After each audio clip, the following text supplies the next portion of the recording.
The lights flickered again on the bridge of the Prometheus, and Captain Alex Reed frowned. This was the third time today. Something wasn't right. Status report, he ordered, his voice calm despite the growing worry in his chest. Lisa, the communications officer, looked up from her screen. Sir, we're getting more system failures. Life support is down 12% in the lower decks. Captain Reed ran a hand through his short gray hair. The Prometheus was the pride of Earth's fleet, a state-of-the-art vessel meant to show the galaxy that humans belonged among the stars. Now, 3 days into their journey to the Galactic Council meeting, the ship was falling apart.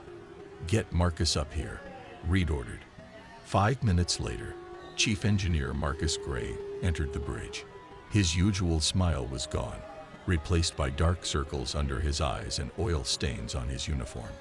Tell me some good news, Marcus, Reed said. Marcus shook his head. I wish I could, Captain. Whatever's happening isn't normal wear and tear. These systems shouldn't be failing.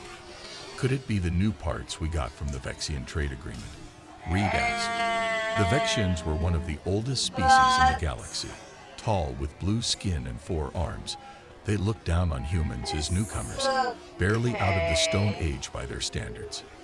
That's what I thought at first, Marcus replied. But it's not just the new tech. It's our own systems too, and the way they're failing. It's almost like they're being turned against each other. Reed's eyes narrowed. Are you suggesting sabotage? Before Marcus could answer, the ship jerked violently. Red emergency lights flashed on, and alarms blared through the speakers. Engine 2 just went offline, shouted Ben from the pilot station. We're losing speed. Reed hit the shipwide communication button. All hands, battle stations. This is not a drill. 3 hours later, in the main engineering bay, Marcus and his team had pulled apart half the engine controls. They found the problem. Tiny devices attached to key systems. They weren't just damaging the ship, they were reprogramming it from the inside. These are Vexian tech, Marcus said, holding up a device no bigger than his fingernail. Advanced stuff. They're designed to make our systems fight each other. Captain Reed looked at the security officer, Tom. Check the logs. When could they have placed these? Tom was already reviewing footage on his tablet. The Vexian delegation toured the ship last month before we left Earth. They requested to see our engine rooms as part of the technology exchange. Some exchange, Marcus muttered. They sabotaged us. But why? What do they gain? Reed's face darkened. They gain everything. If our ship fails or crashes, they can tell the Council that humans aren't ready for space travel, that we're too primitive to join the galactic community. Lisa's voice came urgently through the comm system. Captain, you need to see this. On the bridge, Lisa played a transmission she'd intercepted. The message was in Vexian, but the ship's computer translated. The human vessel continues to degrade. Estimate complete systems failure within 72 hours. Life support will be the last to go. They'll have time to realize what's happening, but not enough to fix it. The Council will see that humans cannot maintain even their best technology. Their petition for membership will be denied for at least another century. Anger rippled through the bridge crew. The Vexians hadn't just wanted to stop their mission. They'd planned a slow death for the entire crew, one that would look like human incompetence. Options? Reed asked, his voice tight. Ben spoke up from the pilot station. We're too far to turn back to Earth, and we don't have enough power to reach the Council at our current speed. The nearest friendly port is the Arcturus station. Lisa added, but it's 4 days away at full power. We might not make it. Marcus had been quiet, his mind racing. I might have an idea, Captain. It's against protocol, and honestly, it might not work. I'm listening, Reed said. We have that experimental AI system in Cargo Bay 3, Edison. It was supposed to be delivered to the research station after the Council meeting. Tom crossed his arms. That thing is locked down for a reason. It's unpredictable. It's also the most advanced computer system ever created by humans, Marcus countered. It was designed to interface with and enhance our technology. If we hook it up to the ship's systems, it could fight back against the Sabotage. Reed finished. Or it could make things worse, Tom warned. Reed looked around at his crew. They were the best Earth had to offer, but they were running out of options. The Vexians had counted on humans following procedures, playing by the rules even as they died. Get Edison, he ordered. Let's show these aliens what happens when they corner humans. Cargo Bay 3 was cold and quiet. The container holding Edison was simple, a black box with warning labels and security locks. It took Marcus and Tom 20 minutes to override the safety protocols. The AI core was surprisingly small, a crystalline sphere about the size of a basketball, glowing with a faint blue light. It's beautiful, Lisa whispered. And dangerous, Tom added. This thing isn't just a computer. It thinks differently than any AI we've made before. Marcus carefully connected cables between the sphere and a portable terminal. The screen lit up with a simple message. Dies on in online. Hello, humans. Reed stepped forward. Edison, I'm Captain Alex Reed of the United Earth vessel Prometheus. We need your help. I am listening, Captain Reed. Our ship has been sabotaged by the Vexians. They've planted devices throughout our systems that are causing cascading failures. Can you help us? There was a pause then. I can NNTRFAC with your ship's systems and analyze foreign TC enology. But Tihu CUNTR effect IVLOI. I GUUDNEEDEP or HCES. Then my safety PROTOCOS allo. Reed looked at Marcus. What's it asking for? It wants us to remove the restrictions, Marcus explained. The safeguards that keep it from fully integrating with other systems. Is that safe? Lisa asked. Marcus hesitated. No, but neither is floating dead in space. Reed made his decision. Do it. As Marcus typed in the override codes, Tom stepped closer to Reed. Captain, if this goes wrong. I know the risks, Reed cut him off.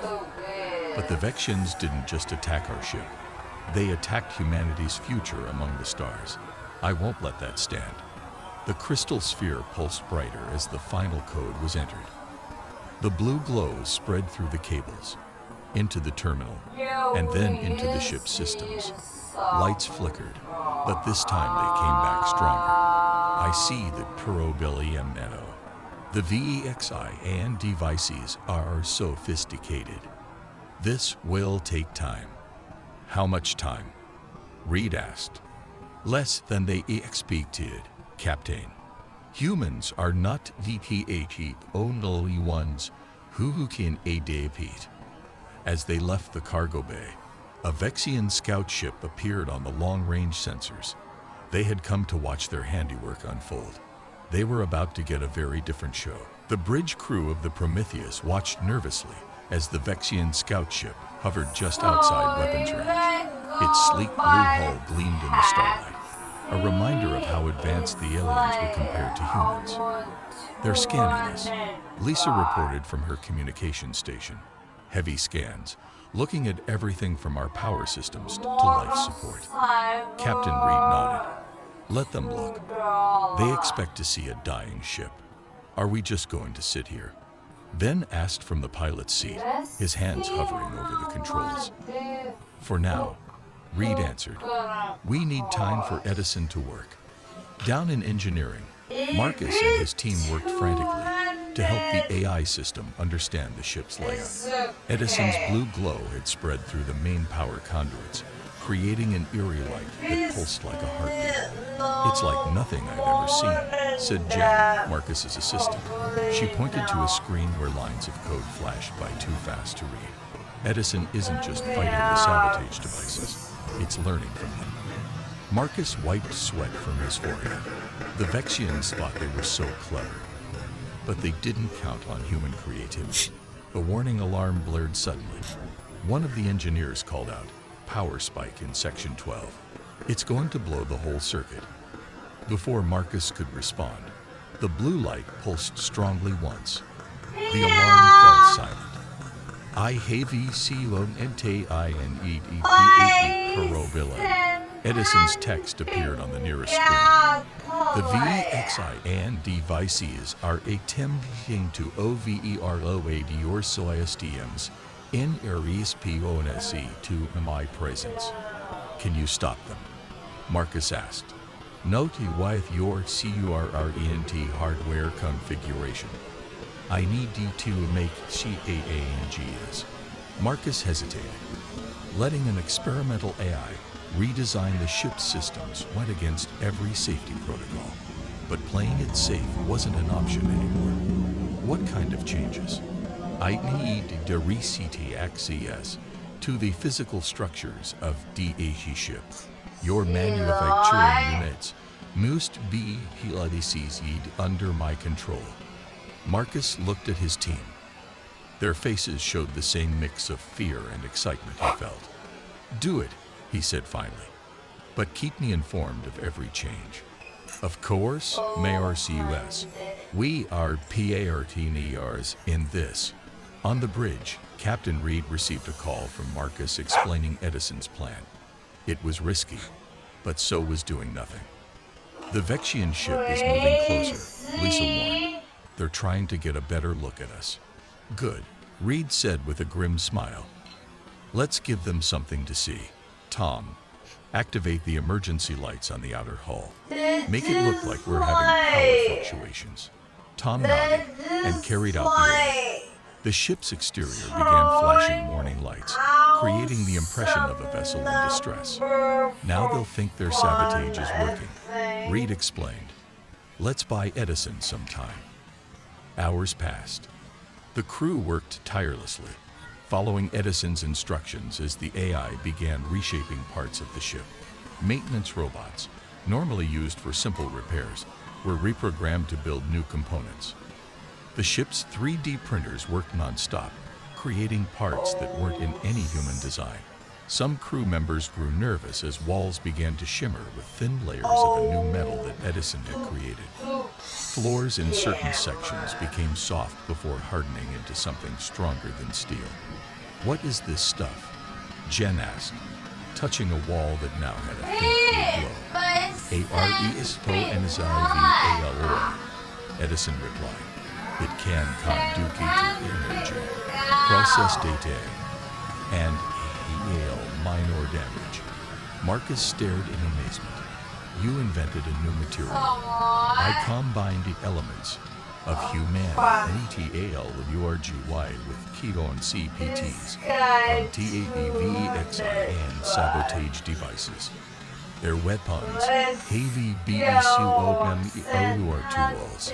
The Vexian scout ship sent a message after 12 hours of watching the Prometheus. Human vessel, our sensors indicate you are experiencing severe system failures. Do you require assistance? It was a mockery, not an offer of help. The Vexians wanted to come aboard to confirm their sabotage was working. Captain Reed gathered his senior officers to discuss how to respond. Edison has made progress, Marcus reported, but the ship is still vulnerable. If they come aboard, they'll see what we're doing. And they might try to stop it, Tom added. Reed considered their options. We need more time. Lisa, send a reply. Tell them we're experiencing technical difficulties, but have the situation under control. Lisa nodded. That might make them suspicious. Good, Reed said. Let them be suspicious. It'll keep them watching instead of attacking. As they spoke, the lights on the bridge changed color, shifting from standard white to solid. The control panels rippled, touch screens becoming smoother, more responsive. I am availability integrated with 40% of PKG ship's soy stems. Edison announced through the speakers, speaking aloud for the first time. Its voice was neither male nor female, but calm and clear. The sabotage is being contained. What about the engines? Reed asked. Can we move? Not yet. The propulsion system, Requires EXTENSIV requelde. The VDXIANS were PA req. ULA Roy Thorough G. And they era. Tom. We're sitting ducks. Not entirely alive, Edison replied. I have EREQRPOs ED some the communications AREs into defensive MEAs URs. Weapons? Reed asked, surprised. Not traditional weapons, but AF-ATTs. We can worry both. The Vexian ship moved closer, now clearly visible through the bridge windows. Its sleek design emphasized how it was not just individual, but impeccable. The Vexians built their technology to be perfect, unchanging, superior. They couldn't understand how to adapt. They're sending another message, Lisa announced. They're offering to send a technical team to assist us. Reed smiled. They want to see if their plan worked. Tell them we appreciate their concern, but must decline. Captain then called out from his station. I'm getting strange readings from our hull. It's changing. On the external cameras, they could see that the Prometheus no longer looked like a standard Earth vessel. The once smooth white hull now had patterns of blue light running through it, pulsing with energy. In some areas, the hull seemed to shift and move, as if it were breathing. I am a DAPTNG ship's EXTERNAL structure, Edison explained. This will provide better protection and energy efficiency. The Vexians will see this, Tom warned. Yes, they will see that their PLN has FAILED. The Vexian ship suddenly powered up its engines, moving back to a safer distance. They had noticed the changes. They're sending an encrypted transmission, Lisa said, probably calling for backup. Reed looked at his transformed bridge, at the screen showing a ship that was becoming something new, something neither human nor artificial, but a blend of both. Let them come, he said. By the time they get here, we'll be ready. Edison's voice responded with what almost sounded like human satisfaction. Yes, Captain, we will be ready, indeed. 2 weeks had passed since the crew of the Prometheus had activated Edison. The ship that now moved through space was barely recognizable as the vessel that had left Earth. Captain Reed stood on the bridge, watching the stars through a viewing panel that was no longer just a window. The transparent surface now displayed information about each star they passed, and seemed to adjust its clarity based on where Reed was looking. It's like the ship knows what I'm thinking, he said softly. In a way, it does, Marcus replied as he entered the bridge. The chief engineer looked tired but excited. Edison has integrated with every system now. The ship responds to our needs before we even voice them. Lisa turned from her communication station, which now floated in front of her like a hologram, rather than sitting on a physical desk.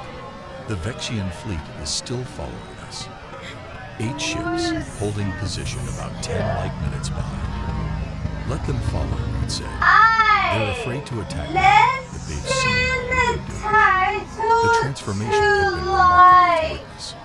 After the first day, Edison had rebuilt the engines using principles that even Marcus couldn't fully explain. The new drive system didn't use the standardized MindScape navigation technology that all council species rely on. How fast could we go if we needed to? Reed asked. Marcus shook his head in awe. That's the thing, Captain. I don't think there's a limit there. Edison has created an engine that doesn't just move through space. It reshapes space around the ship, like the old theoretical warp drives. Reed asked, more advanced. It's like Edison looked at all our theories about space travel and then skipped ahead 1,000 years. Then called out from his pilot station, which now consisted of a chair surrounded by blue holographic controls. The Vexians are moving soon. They're forming a blockade pattern ahead of us. Reed nodded calmly. They're trying to force us to use their MindScape gates to get around them. They think we'll have to follow the same rules as everyone else. Should I slow down? Ben asked. Reed smiled. No, stay on course. Let's show them what we can do now. In the engineering section, Jen was helping Edison modify the final portions of the ship. The walls now seemed alive, shifting and changing to create new rooms as needed. Equipment appeared when requested, then melded back into the walls when not in use. This doesn't make sense, Jen said, looking at a device Edison had created. It was a small sphere that glowed with an inner light, floating above a pedestal. How can something so small power an entire section of the ship? It devaries energy from mule to peel dime and sirens. Edison's voice explained through the ship's communication system. The VEXIANSs understand DAST-technology in theory, but they see ONS's IDR at 2 UNP retail KT ability to use, and is just unpredictable. Note if UAP with human creativity, rather than VEXIAN rigidity. Your species embraces UNCERTAINTY as a natural part of its existence. Tom entered the room, his security uniform now enhanced with threads of the same blue material that ran throughout the ship. The captain wants a report on our defensive capabilities. The Vexian fleet is moving to intercept us. Jen looked concerned. Are they going to attack? They will try, Edison replied, but they will to fail. Please come to the end of hell. I have you something to associable all of you. The main hall of the Prometheus had once been a simple gathering space for crew meetings. Now it was a vast chamber that seemed larger than the ship itself should allow. The senior crew members stood in a circle as Edison's blue light filled the center of the room. I have single MPLETED the ship's transformation, Edison announced. What the VEXIANS mean to destroy, we have or VILT into something beyond their UND or standing.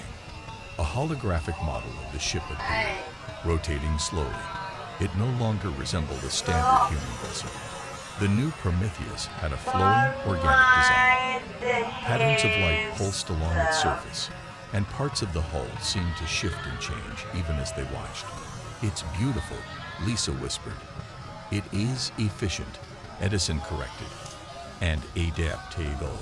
The VVXIANS built their technology to be perfect, and UNCHGM.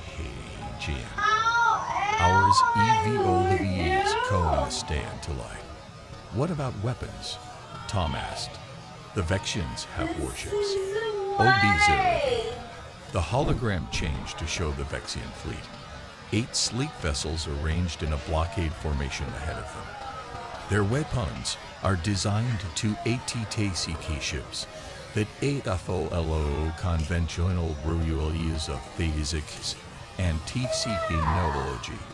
We no longer do. Can we defend ourselves? Reed asked. We can do more than defend, Edison replied. But ICGGS A10 EEC of passage.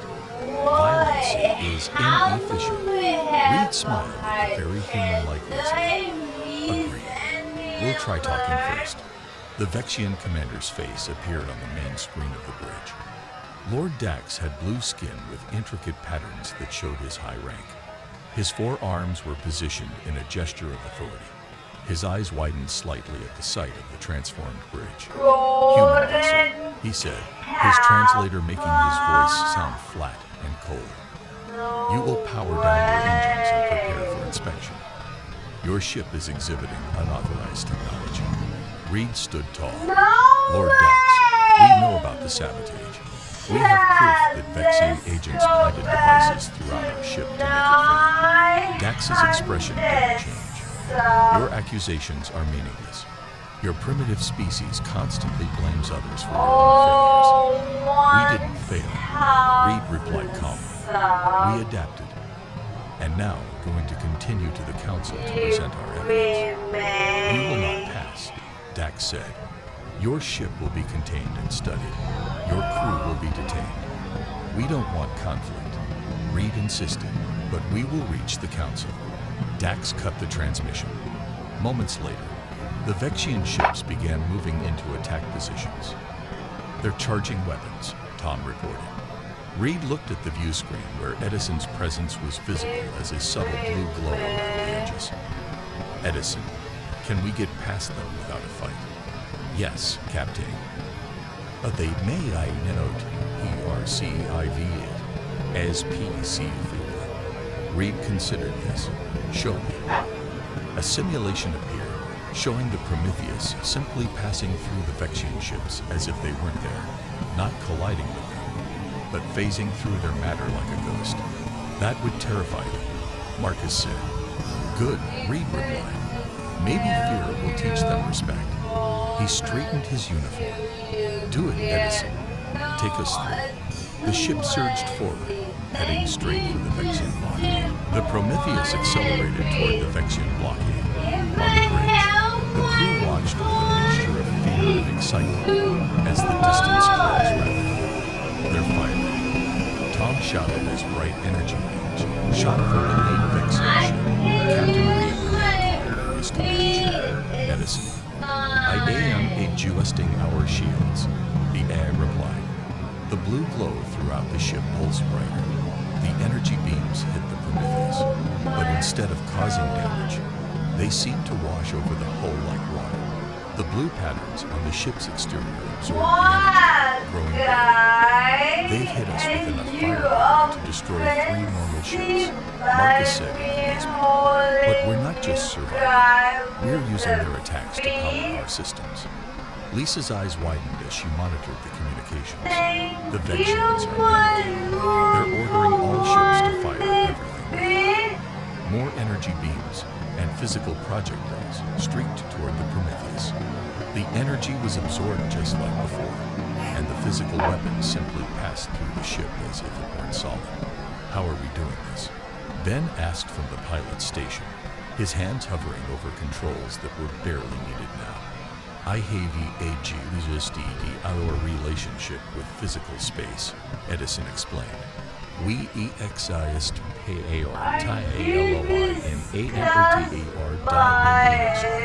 their weapons can interate with us. The Prometheus continued forward, now just moments away from the Vexian formation. They're not moving, Tom. They think we'll have to turn to avoid collision. Reed leaned forward in his chair. Take us through them, Edison.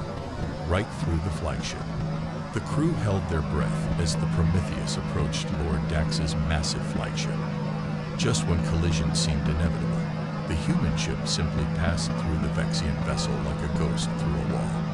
Inside the Vexian ship, alarms blared as their sensors registered something impossible.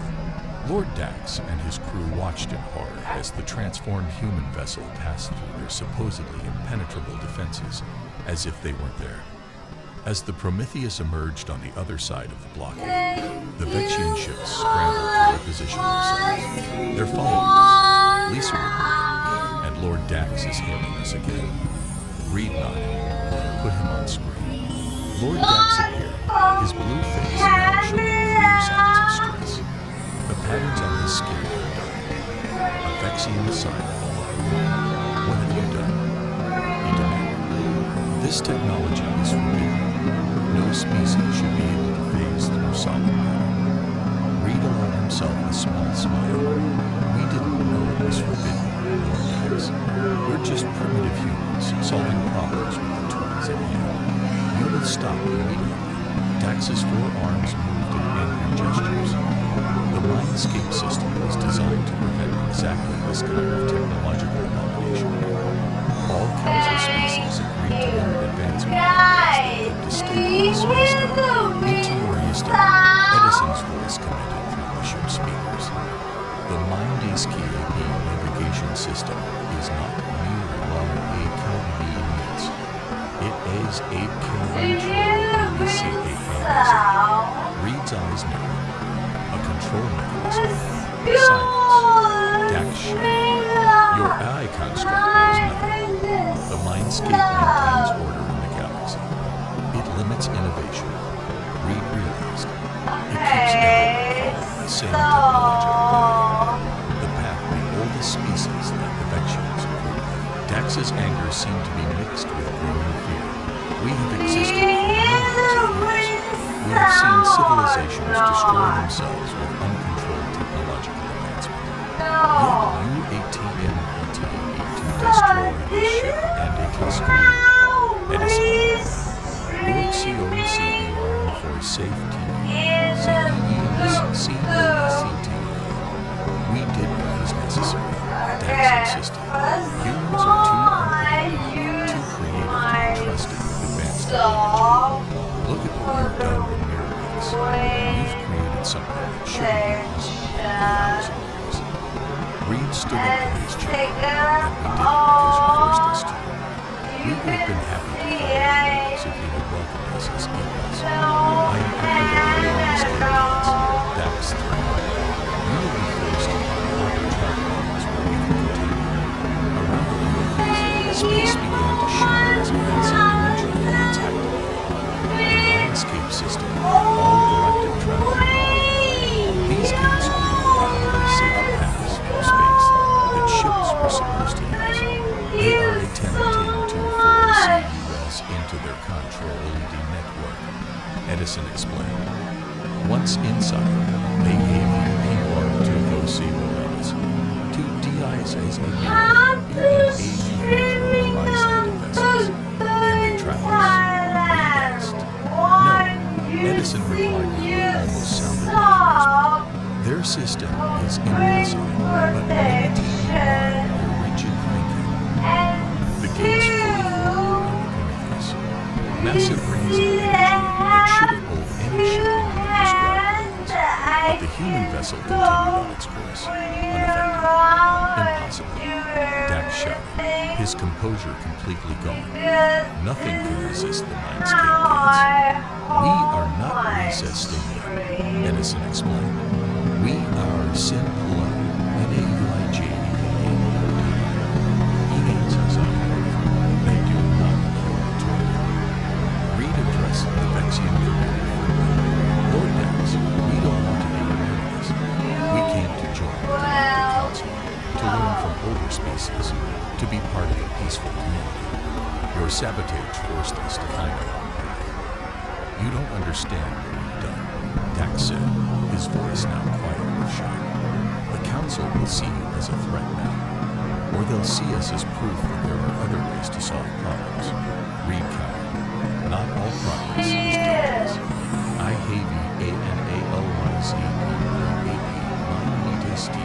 system.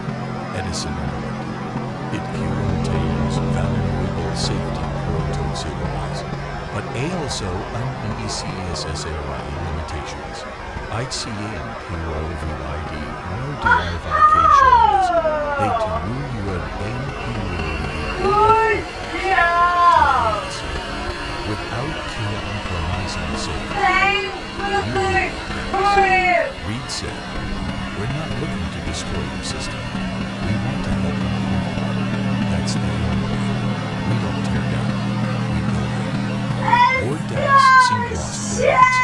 Finally, he asked, what do you want? Safe passage to the council, Reed replied. The chance to present our case and our evidence of your sabotage, and recognition that humanity deserves a place at the Galactic. For several tense moments, Dax was silent. Then, with obvious reluctance, he nodded. You will have your hearing, but this is not over, human.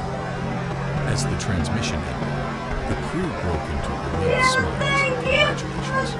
We did it, Lisa said. We're going to make it to the council. We did more than that, Martha said. We just changed the future of human space travel. Reed looked around at his transformed ship, feeling the gentle hum of Edison's systems working for him. No, he said confidently. I think we just changed the future of all space travel. The captain is coalescent, Edison agreed. Today marks a Estabilization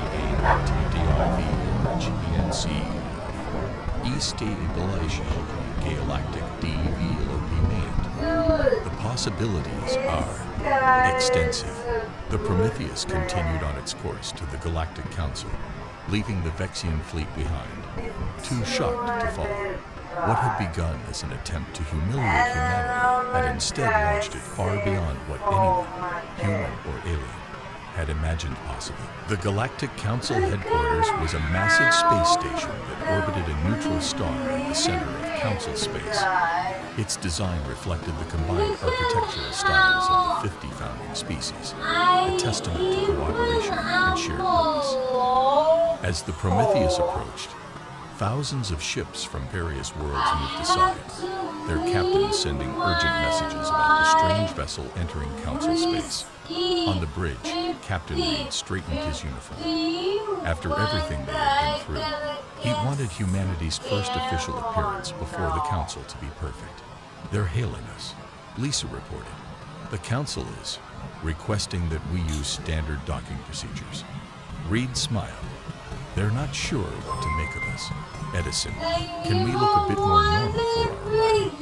I don't want to scare them before we even say hello." "Of course, Captain." The blue glow that had become a constant feature of the ship dimmed slightly. IHAVAGUSTD OUREXTERNALAPPARNC to MO close Elon resemble a standard human vessel. However, the internal CHANGS remain. "Good enough," Reed said. "Take us in, then, nice and easy, by the book." The Prometheus glided toward the massive dock. Despite Edison's adjustments, the ship still had an unusual shimmer to its hull, and the way it moved, so smoothly it seemed to float rather than fly, drew attention from everyone watching. The Vexian delegation was already in the council. They'd filed formal protests against us. Reed nodded, as expected, but they can't stop it. all EVIDENC of DPG Sabotaged, Edison, including DETIOED of DAP devices, and their VEXIAN origin. "Thank you, Edison," Reed said. "But I think what will really convince the council is you." The council chamber was a vast circular room with a tiered seating for representatives of over 300 species. At the center was a speaking platform where those addressing the council would stand. Captain Reed and his senior officers entered the chamber to a mixture of curious murmurs and hostile stares. The Vexian delegation, seated in one of the highest tiers representing their status as fellow members, watched with barely disguised contempt. The head of the council, a tall, willowy-bearded Grand Speaker Thelos, called the session to order. Representatives of Earth, Thelos began in a melodious voice. "You come before us under unusual circumstances. The Vexian Confederation has accused your vessel of employing forbidden technology and violating the technological development treaties that maintain peace in our galaxy." Reed stepped forward. "Grand Speaker, honored council members, we come in peace and with respect for this body. But we also come with grave concerns about the treaty with one of your founding members." He gestured, and a holographic display appeared above the speaking platform. It showed detailed evidence of the sabotage. The Vexian devices found throughout the Prometheus, recordings of the Vexian delegation's movements during their tour of the ship, and the intercepted communications proved their intent. These acts were not just an attack on our ship, Reed continued, but an attempt to prevent humanity from taking its place in this council. They were willing to sacrifice our entire crew to maintain their technological dominance. Lord Dax rose from his seat. "These accusations are outrageous. Even if such devices were found on the human vessel, there is no proof they came from us." Reed looked up at him calmly. "The proof is in the quantum signature of the devices, which matches Vexian manufacturing precisely. But more importantly," he paused, looking around the chamber, The proof is in what we were forced to create in response. He tapped a control on his wrist, and a portion of the chamber floor shifted. A blue glow emerged as Edison's presence manifested, not as a machine or computer, but as a shimmering field of light that hovered above the floor. "This is Edison," Reed explained. "When the Vexian Sabotage threatened to destroy our ship and kill our crew, we turned to this experimental AI system for help. Together, we created something new, a true symbiosis of human and artificial intelligence that transcended the limitations of both." Alarmed whispers spread through the council chamber. "You merged with an I," one representative asked in horror. "Not merge," Reed corrected. "Pardon me. Edison helped us transform our ship to overcome the sabotage, but in the process, we discovered something important about the galaxy you all built. May IADDRESS VKLSIL." Edison's voice echoed through the chamber. Grand Speaker Theos looked uncertain, but nodded. "Proceed. The MindScape system that all TUNCL species use in battle and ADRGHO is more than a it is a counter-MindScape designed to limit technological advancement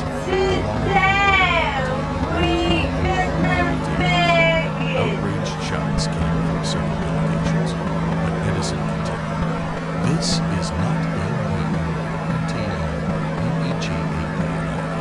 safety to supervise but GRSS requires anxiety and adaptation." Reed stepped forward again. "When the Vexians attacked us, they expected us to fail or die trying to fix our ship using improved methods. Instead, we found a different path. Not a better path necessarily, just different. And that's what humanity can offer this council. New perspectives, new approaches to old problems." He looked up at Lord Dax. "We don't want to destroy what we built. We want to help." Grand Speaker Theos considered this. "Your eye has accessed the MindScape system without authorization. This is unprecedented. I hate is to deny right without ALT or NGnet." Edison clarified. "And I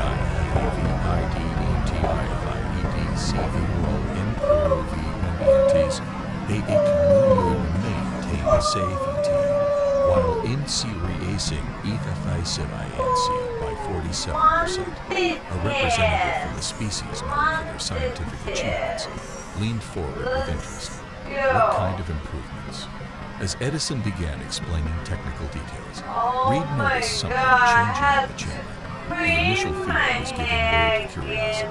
Many council members were listening intently, asking questions, engaging with ideas that would have been forbidden just hours earlier. After hours of debate, Grand Speaker Thelos called for a vote. The results surprised even Reed. While the Vexians and a few allied species voted against them, the majority of the council voted to admit Earth as a probationary colony, with full status to be granted after a period of cooperation and knowledge exchange. "The council has spoken," Thelos announced. "Earth is welcomed among us, with the understanding that your unique technologies will be shared responsibly." Reed bowed respectfully. "Thank you, Grand Speaker. Humanity is honored to join this community of worlds." As the human delegation prepared to return to the Prometheus, they were surprised to find representatives from dozens of species waiting to speak with them. Many were curious about Edison. Others wanted to discuss possible exchanges of technology or knowledge. "It seems we've made quite an impression," Marcus said as they made their way through the crowd. Reed nodded. "They've been stuck in the same patterns for too long. We showed them something new is possible." Back on the Prometheus, the crew gathered on the bridge to celebrate their success. The ship would return to Earth as heroes, bearers of membership in the Galactic Council, and pioneers of a new type of space travel. "What happens now, Edison?" Reed asked the AI, whose presence had become so familiar.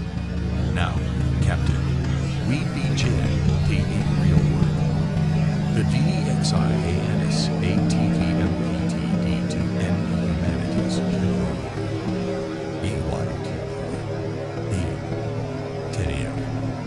Instead, they heal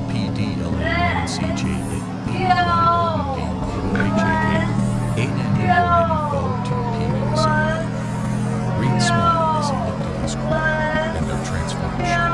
What had begun as an act of sabotage had become the catalyst of humanity's greatest endeavor. That's the thing about humans, he said. We don't just survive challenges, we grow from them. And now the whole galaxy will grow with us. The blue light of Edison's presence pulsed in and felt like a wind as the Prometheus prepared for its journey. Not as the victor in the team, but as the herald of a new age for humanity and the galaxy beyond. The day Earth changed forever started like any other day on Mars Base Alpha. The red dust covered everything as usual, and the team of 20 humans went about their normal tasks. Commander Jack Miller stood by the main window, looking out at the red planet's surface. His job was to lead this team in their search for signs of water and maybe life on Mars. Based to Miller, we have a strange reading on our sensors, said Tom, the communications officer. His voice sounded worried over the radio. Miller touched his helmet. What kind of reading? Something big, moving fast, coming toward us. Before Miller could answer, a bright light filled the sky. It was not the sun or any spacecraft they knew, it was something else, something not made by humans. The light grew bigger and brighter until it touched down on the surface about half a mile from their base. As the dust cleared, they saw it clearly for the first time. It was a ship, but unlike any ship humans had built. It shone like metal, but moved like something alive. Everyone stay calm, Miller ordered his team. We've trained for this. First, contact protocol is now active. Inside the base, hearts raced and hands shook. Humans had wondered for centuries if they were alone in the universe. Now they had their answer.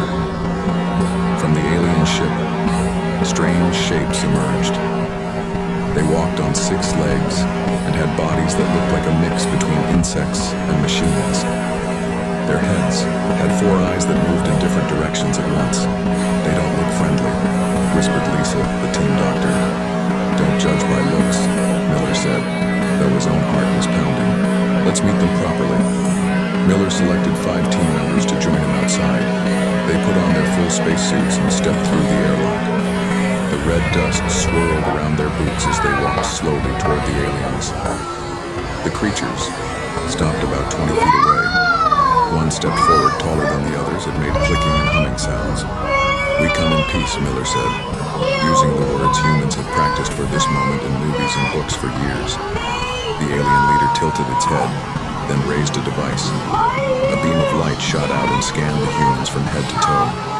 Then, to everyone's surprise, it spoke in broken English. Humans, we are Vrel. We watch your signals for a long time. We come to learn. Miller felt a wave of relief. They could communicate. This was going better than anyone could have hoped. We welcome you to Mars. We are explorers from Earth, Miller replied. What happened next was just a series of misunderstandings, but ones that would change the course of human history forever. The Vrel invited the humans to their ship. Against his better judgment, Miller agreed. Inside, the ship was bigger than it looked from outside. Strange lights pulsed along the walls, and the air felt thick and warm. Show biology, the Vrel leader said, pointing at the humans. We share knowledge. Dr. Lisa stepped forward. I think they want to exchange medical information. It makes sense. Different species, different biology. The Vrel seemed especially interested in human arms. One of them touched Miller's arm through his suit, then made excited clicking sounds to the others. Movement part's very simple, the Vrel leader said. We show you our healing now. Before anyone could react, 3 Vrel grabbed Miller. Their grip was surprisingly strong. The leader pulled out a device that glowed blue. Wait, Miller shouted. What are you doing? The Vrel didn't answer. The blue light turned into a cutting beam. With one quick motion, it sliced through Miller's suit and his arm just below the shoulder. The pain was instant and overwhelming. Miller screamed as blood sprayed inside his suit. The other humans yelled and pulled out their weapons. Why hurt? The Vrel leader asked, genuinely confused. It held Miller's severed arm, examining it with its 4 eyes. Grows back, yes? Like our limbs? No, Lisa screamed. Human arms don't grow back. You've killed him if we don't stop the bleeding. Chaos erupted. The humans dragged Miller back while pointing their guns at the Vrel. Lisa quickly applied emergency medical care using suit sealant to close the wound temporarily. Mistake! Mistake! The Vrel leader called after them. We think humans regenerate like Vrel. But it was too late for explanations. The humans retreated to their base carrying their bleeding commander. They sealed the doors and prepared their defenses, though they knew they stood no chance against the advanced alien technology. Send the emergency signal to Earth, Miller gasped through waves of pain as Lisa worked to save his life. Tell them we met aliens and they are not friendly. The message was sent, a desperate call across the millions of miles of space. On Earth, military leaders received the distress call with shock and horror. Within hours, all of Earth's armed forces were on high alert. The Vrel ship remained on Mars, sending their own messages trying to explain the mistake. They didn't understand why the humans were so upset about a limb that they assumed would grow back. In their biology, lost limbs regrew within days, but humans didn't know this. All they knew was that aliens had attacked and mutilated their commander, and more alien ships might be coming. As Miller fought for his life in the medical bay of Mars Base Alpha, neither humans nor Vrel realized that this simple misunderstanding about biology would soon bring not just 2 species but 3 into a conflict that would change the galaxy forever. And somewhere in deep space, ancient beacons that humans had discovered and activated years ago began to pulse with new energy, sending signals far beyond our solar system, signals that would soon bring the most dangerous ships the galaxy had ever known. 3 weeks had passed since the terrible day on Mars. Back on Earth, Commander Jack Miller lay in a special room at the Military Medical Center. His left shoulder ended in bandages where his arm had once been. Doctors and nurses moved quietly around him, checking machines and changing his medicines. General Adams stood by the window looking out at the city. His face was tired and worried. On the table next to him lay reports about the aliens called Vrel. They had sent many messages since the accident, trying to explain that they thought human arms grew back like their own limbs did. How is he today? General Adams asked the doctor. Better. The wound is healing well, the doctor replied. But he's angry. He wants to know what we're doing about the aliens. The general nodded. Tell him we're working on it, and get him ready for the new arm. In another part of the building, a team of scientists worked day and night studying data from the alien ship. From what they could tell, the Vrel technology was at least 200 years ahead of human science. Their weapons could destroy our entire fleet in minutes, said Dr. Ross, the lead scientist. Their ship can move faster than anything we have. If they decide to attack Earth, we can't stop them. General Adams frowned. Then we need to find someone who can. Late that night, the general called a secret meeting. Only 10 people in the world knew about this meeting. They gathered in a room, deep underground, protected from all signals and spies. Admiral Wilson, an old man with white hair, stood up to speak. 20 years ago, we found something strange in space. Not a signal from the Vrel, but from somewhere else, much further away. We've been studying it ever since. We think it was a message, a way to call for help. He pressed a button, and a strange pattern of lights appeared on the screen. We call it Protocol Omega. It's a beacon system. If we activate it, we send a specific signal into deep space. We never did it because we didn't know who would answer. But now, we need help. General, Adams looked around the room. The president has given approval. We're activating Protocol Omega tonight. In his hospital bed, Miller watched the news. The government had announced that aliens had been discovered on Mars, but they hadn't told the whole truth. They said it was a peaceful meeting. Nothing about his arm. Nothing about the danger. A nurse entered, pushing a cart with something covered by a cloth. Commander Miller, we have something for you, she said, pulling back the cloth. On the cart lay an arm, not flesh and blood, but metal and plastic. It shone under the lights, beautiful and dangerous looking at the same time. The best we could. Make, the nurse said, using some ideas from the Vrel ship data. It's stronger than your old arm. Faster, too. Miller sat up. How long until I can use it? We can attach it tomorrow. It connects directly to your nerves and brain. You'll need training, but within a week it should feel almost like your real arm. Miller nodded. Maybe this was a fair trade, his arm for new technology.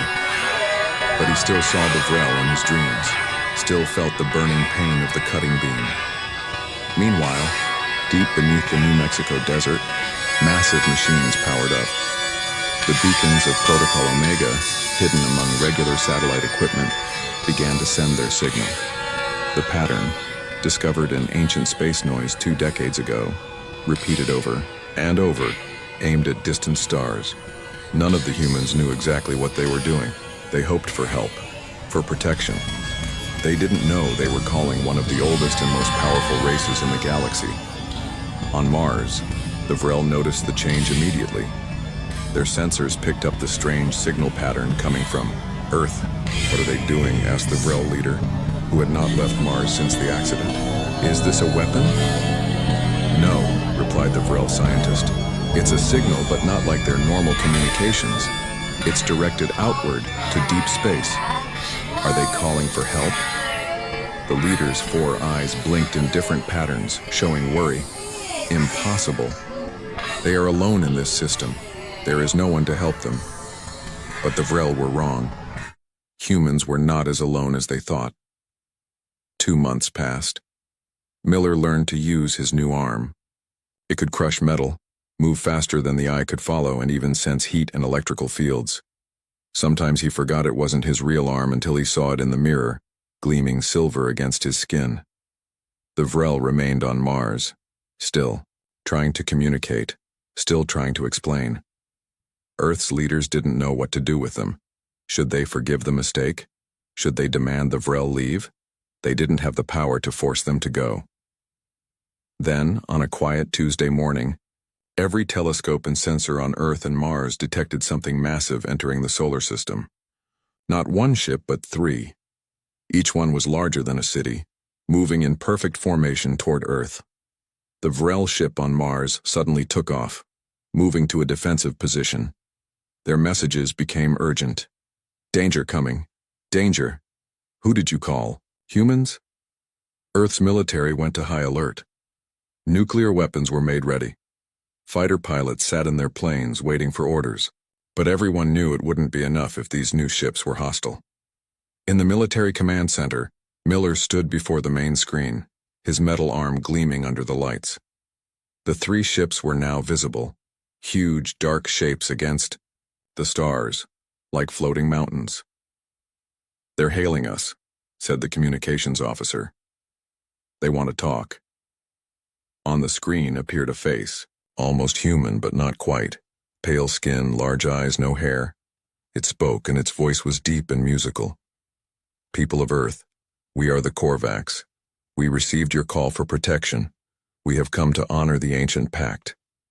Miller stepped forward. What pact? We didn't know who we were calling.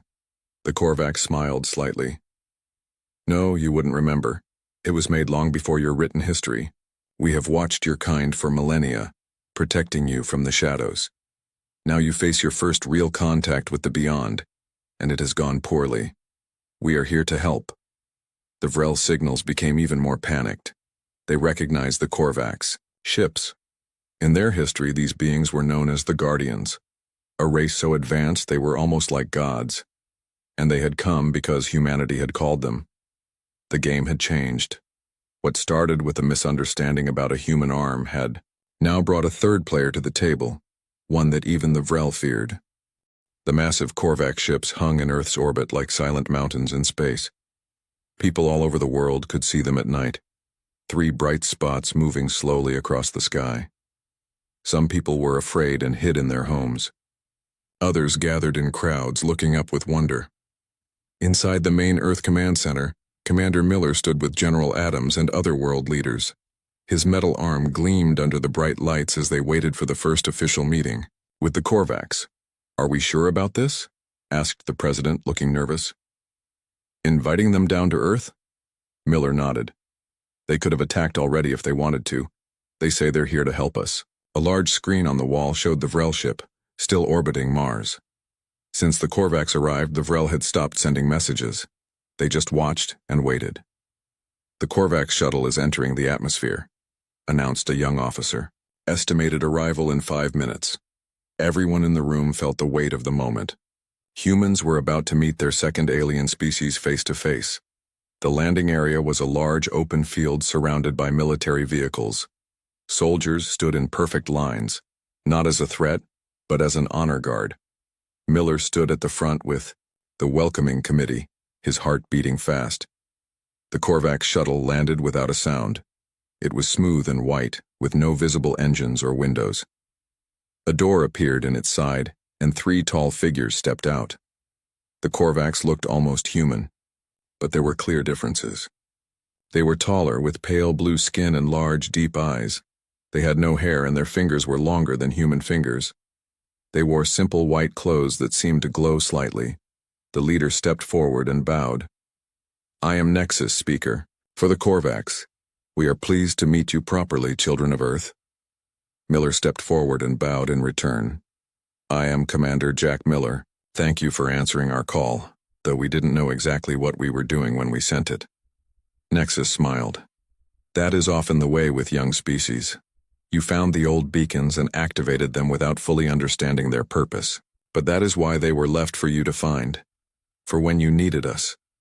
The meeting moved to a large conference room. Security cameras recorded everything as world leaders asked questions, and the Korvax answered. "How do you know our language?" asked the Chinese president. "We have been watching your world for a very long time," Nexus replied. "We learn the languages of all the species we protect." "Protect from what?" asked General Adams. Nexus's expression grew serious. "There are dangers in the galaxy that young species like yours are not ready to face alone. The Vrel are not one of these dangers.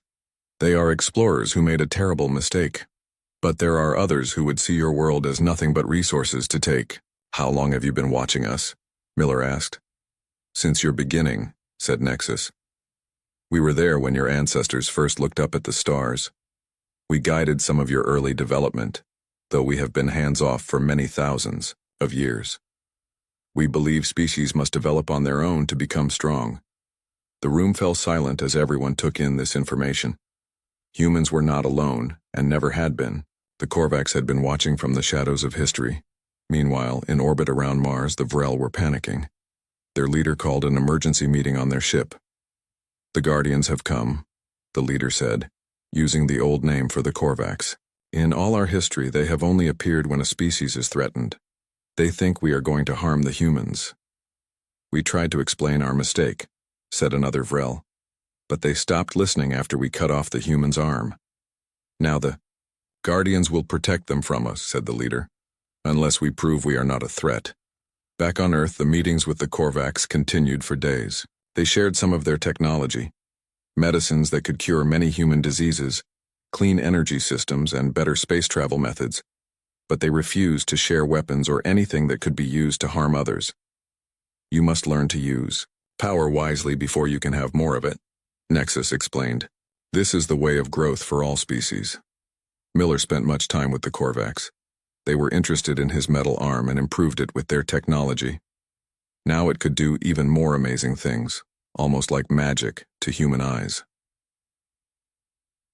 1 week after the Korvax arrived, the Vrel finally sent a new message. They requested a meeting with both humans and Korvax. "We should hear what they have to say," Miller told the others.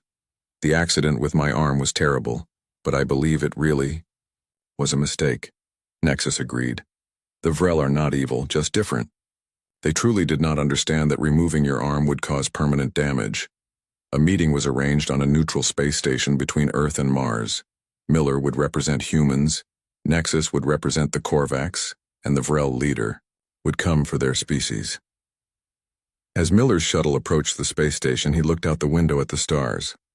3 species that had never met before were about to sit down and talk. The future of Earth might depend on what happened in this meeting. The space station was simple, one round room with a table in the center. Miller arrived first, then Nexus. They waited nervously for the Vrel. When the Vrel leader entered, Miller was shocked. The alien looked different from before.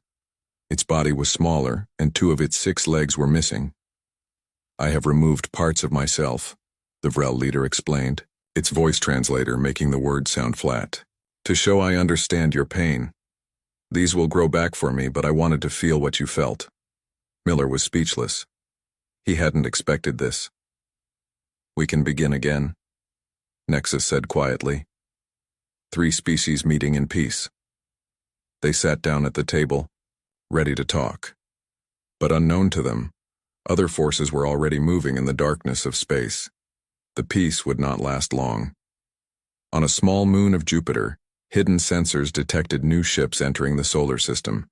Ships that belonged to neither humans nor Vrel nor Korvax. The real danger was just arriving. The meeting on the space station ended with hope. Miller, Nexus, and the Vrel leader had talked for hours. Though they didn't solve all problems, they agreed to work toward peace. The Vrel apologized again for taking Miller's arm, and Miller accepted that it was truly a misunderstanding. As Miller's shuttle returned to Earth, alarm bells suddenly rang. The pilot's face went pale as she read the incoming message. "Commander, we have a situation. New ships have entered the solar system. Not Korvax, not Vrel. Something else." Miller leaned forward. "How many?" "At least 20. Small, but fast. They're heading toward Mars." When Miller landed, he rushed to the command center. General Adams stood before a large screen showing the new ships. They were dark and spiky like sea creatures made of metal. "What do we know?" Miller asked. "Nothing good," replied the general. "They're not answering any calls. The Korvax seem worried, and the Vrel are in full panic mode." Nexus entered the room, moving quickly. His normally calm face looked troubled. "Those ships belong to the Dreth," he said. "They are scavengers who follow the Korvax. When we reveal ourselves to protect a young species, the Dreth sometimes come to take advantage of the situation." "Take advantage how?" asked Miller. "They steal technology, resources, sometimes even people for study. They are not as powerful as the Korvax, but they are dangerous and unpredictable." General Adams slammed, his fist on the table. "So by calling you for help, we attracted these Dreth too?" "I am afraid so," Nexus admitted. "We should have warned you this might happen." Before they could discuss further, the screen changed. The Vrel leader appeared, looking frantic. "The Dreth are attacking our ship. They claim we violated Korvax protection laws by harming humans. Help us." The screen showed flashes of light around the Vrel ship near Mars. The Dreth vessels fired strange weapons that seemed to bend space itself. Nexus turned to Miller and General Adams. "The Dreth are lying. They don't care about protection laws. They just want an excuse to attack and steal Vrel technology." "What should we do?" asked Miller. "We must help the Vrel," Nexus replied. "If the Dreth destroy them, they will come for Earth next." General Adams nodded grimly. "I'll order our space fleet to prepare, but our ships are no match for alien weapons." Nexus placed a hand on Miller's metal arm. "The Korvax will provide defensive technology for your ships, and we have something special for you, Commander." Within hours, Earth's small fleet of space fighters was upgraded with Korvax shields. Miller was taken to a special room where Nexus presented him with a suit of armor that seemed to flow like water. "This will work with your arm," Nexus explained. "It responds to your thoughts just like your new arm does." Miller put on the suit. It felt light but strong, molding perfectly to his body. The metal of his arm seemed to blend with it, becoming part of a whole system. "Why me?" Miller asked. "Because you stand between worlds now," Nexus replied. "Part human, part machine. The suit works best with someone who already understands how to merge with technology." The first battle took place near Mars. The Earth ships, led by Miller in a special command vessel, joined the Korvax to defend the Vrel. The Dreth fought fiercely, their ships moving in strange patterns that seemed impossible. Miller discovered his new suit allowed him to connect directly with his ship's systems. He could feel the weapons, the engines, the shields, as if they were parts of his own body. With this advantage, he destroyed 3 Dreth ships, moving faster than any human pilot had ever moved before. But the Dreth had a surprise. One of their larger ships released hundreds of small drones. These drones ignored the battle and headed straight for Earth. "They're going for your planet," the Vrel leader warned. "They will take what they want and leave destruction behind." Half the Earth fleet broke off to chase the drones, but they were too slow. The drones entered Earth's atmosphere, heading for major cities. On Earth, panic spread as strange objects appeared in the skies. In New York, Tokyo, London, and other cities, people watched as Dreth drones hovered over buildings, scanning for technology to steal. The Korvax sent their own ships to help, but they couldn't be everywhere at once. Some drones were destroyed, but others began landing. They cut through walls like they were made of paper, taking computers, power sources, and sometimes even people. In the command center, General Adams watched helplessly as reports came in from around the world. "We need to do something dramatic," he said. "Something to end this before it gets worse." The Vrel ship, damaged but still fighting, sent a message. "We have a weapon that could disable the Dreth ships, but using it might harm Earth's electronics too." "How bad would the damage be?" asked General Adams. "Temporary. Your systems would recover in days, but it would stop the Dreth." The general looked at the screen showing dozens of cities under attack. "Do it." The Vrel weapon fired. A wave of energy spread through the solar system. All electronic devices flickered or shut down. The Dreth ships froze in space, unable to move or fight. But as promised, Earth's technology also failed. Cities went dark. Communication stopped. Even Miller's amazing suit and arm stopped working. For 3 days, Earth remained in darkness. People used candles and old radios that weren't affected by the energy wave. They waited and worried about what would happen when the power returned. When systems finally came back online, the situation had changed dramatically. The Dreth ships were gone. The Korvax had captured them while they were disabled. The Vrel ship was badly damaged but still there. But now a new problem emerged. Many Earth people were angry. The battle had brought destruction to their cities. The Vrel weapon had shut down hospitals and other important services. Some people died because of it. "All aliens should leave," crowds shouted outside government buildings. "They brought this war to us." Miller, his arm and suit working again, stood before the United Nations. He had seen the best and worst of 3 different species now. He knew there had to be a better way than more fighting. "We need to work together," he told the world leaders. "The Dreth attacked because they saw us as divided and weak. We must show the galaxy that humans, Korvax, and Vrel can stand together." But, even as he spoke, new threats were gathering. The Dreth were just the beginning. Other alien races had noticed Earth now.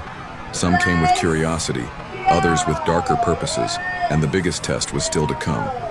1 month after the Dreth attack, Earth was still recovering. Cities were being rebuilt. People were trying to return to normal life, but things had changed forever. Humans now knew they were not alone in the universe, and the universe was not always friendly. In the new International Space Center built in Geneva, representatives from Earth, the Korvax, and the Vrel met daily. They were trying to create a peace agreement, but progress was slow. Trust was hard to build after so much fighting. Miller walked through the halls of the center, his metal arm now decorated with symbols from all 3 species. He had become a symbol himself, the human who lost an arm but gained understanding. "Commander," Miller called a young assistant running toward him. "Emergency meeting in the main hall. The sensors have detected something big." Miller hurried to the meeting room where screens showed a massive object moving toward Earth.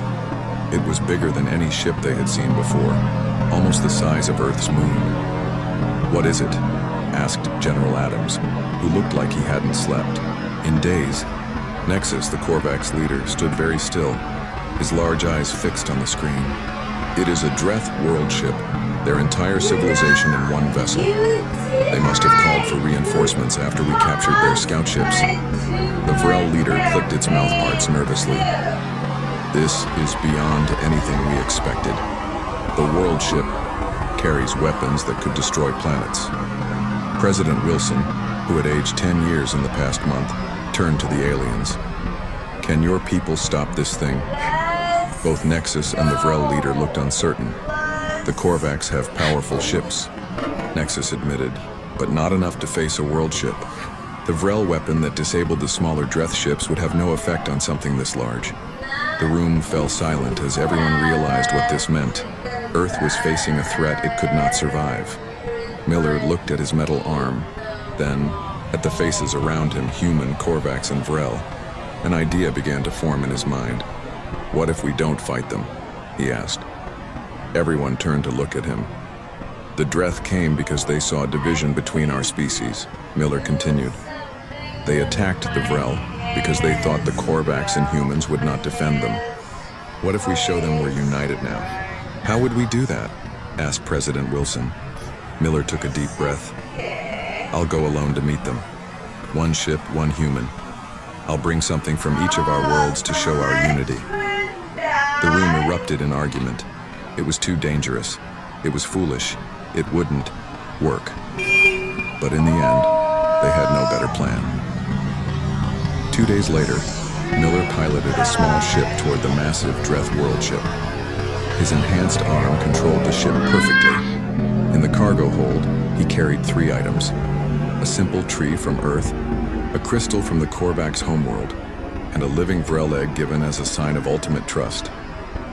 As he approached the world ship, huge weapons turned toward his tiny vessel. A voice boomed through his communication system. Human ship, you are alone. You cannot fight.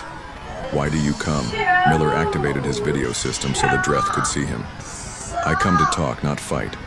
I am Commander Jack Miller of Earth. There was a long pause. Then the voice returned. You may enter through Bay 7.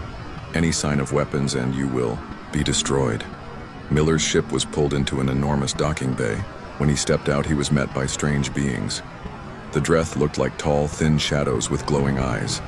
They moved like smoke but seemed solid enough to hold weapons pointed at him. They led him through corridors that seemed to go on forever, until he reached what must be their command center. A circle of Dreth surrounded one larger figure seated on a floating platform. I am Overlord Kust, the large Dreth said. Why has a single human come to face the might of the Dreth? Where are your Korvax protectors? Where are the Vrel who harmed you?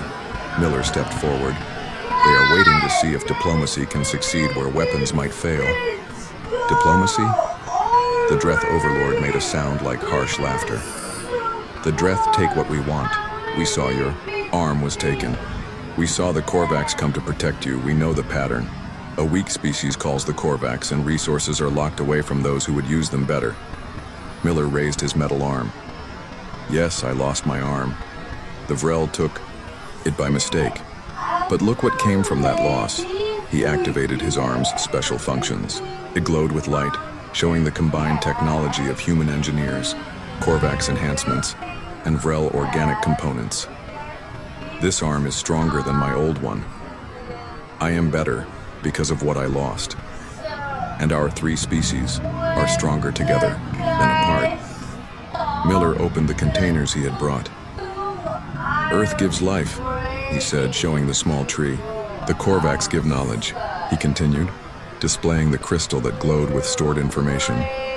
And the Vrel give future, he finished, revealing the egg that pulsed with potential life.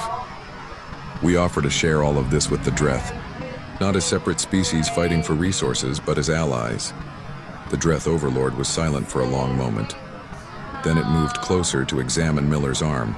You have done what no species has done before, the Overlord said finally. You have taken parts from each world and made something new. The Dreth have always taken by force because no one would share willingly. We will share, Miller said firmly, but as equals, not as victims. For 3 days, Miller stayed on the world ship, talking with the Dreth Overlord. When he finally returned to Earth, he brought a peace agreement unlike any in human history. A 4-way pact between humans, Korvax, Vrel, and now Dreth. 6 months later, the first joint colony was established on Mars.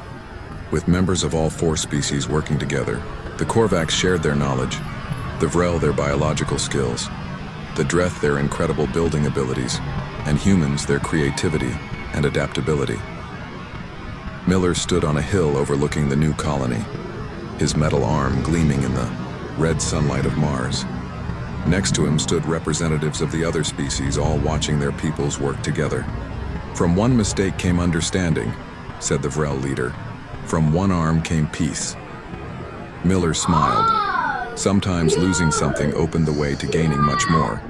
His missing arm had led to an alliance that would reach to the stars, and somewhere, in the vastness of space, other species watched and wondered about the strange alliance forming in the solar system.